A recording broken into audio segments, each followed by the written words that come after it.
بسم اللہ الرحمن الرحیم۔ السلام علیکم ورحمۃ اللہ وبرکاتہ۔ صلاۃ استخارہ کی دعا۔ حضرت جابر رضی اللہ عنہ فرماتے ہیں کہ رسول اللہ صلی اللہ علیہ وسلم ہمیں تمام کاموں میں استخارہ کرنے کی تعلیم دیتے جس طرح ہمیں قرآن کی سورت کی تعلیم دیتے۔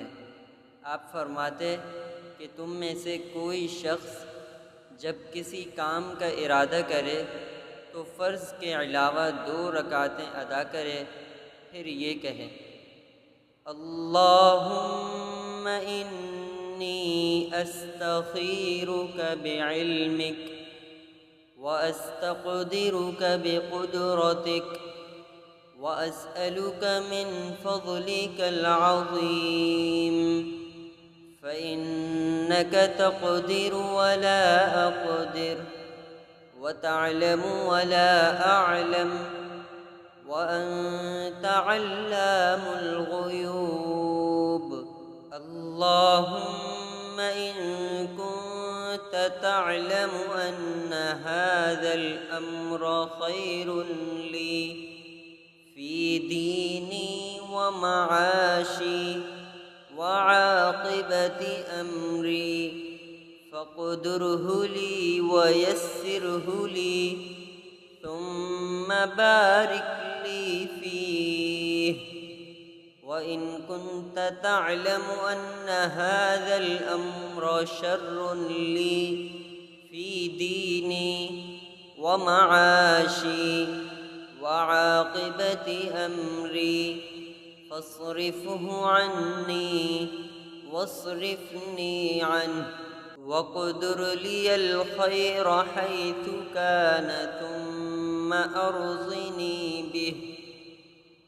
اے اللہ، میں تجھ سے تیرے علم کے ساتھ خیر کا سوال کرتا ہوں اور تیری قدرت کے ساتھ طاقت کا سوال کرتا ہوں اور تجھ سے تیرے بڑے فضل کا سوال کرتا ہوں، کیونکہ تو قدرت رکھتا ہے اور میں قدرت نہیں رکھتا، اور تو جانتا ہے اور میں نہیں جانتا، اور تو غیبوں کو جاننے والا ہے۔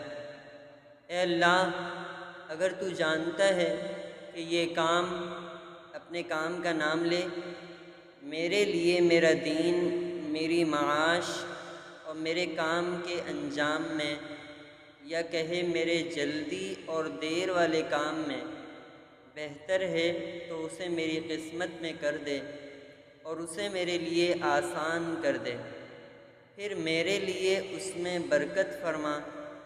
اور اگر تو جانتا ہے کہ یہ کام میرے لیے میرا دین، میری معاش اور میرے کام کے انجام میں، یا کہے میرے جلدی اور دیر والے کام میں برا ہے، تو اسے مجھ سے ہٹا دے اور مجھے اس سے ہٹا دے، اور میری قسمت میں بھلائی کر جہاں بھی ہو، پھر مجھے اس پر راضی کر دے۔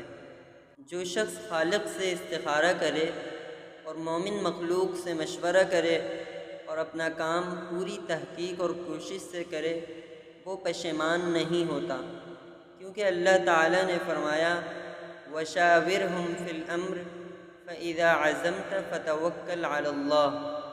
سورہ آل عمران کی 159 آیت ہے۔ ترجمہ اس کا یہ ہے: اور ان سے کام میں مشورہ کر، پس جب عزم کر لے تو اللہ پر بھروسہ کر۔ دعا ہے کہ اللہ تعالی ہم سب کو استخارے میں یہ دعا پڑھنے کی توفیق عطا فرمائے۔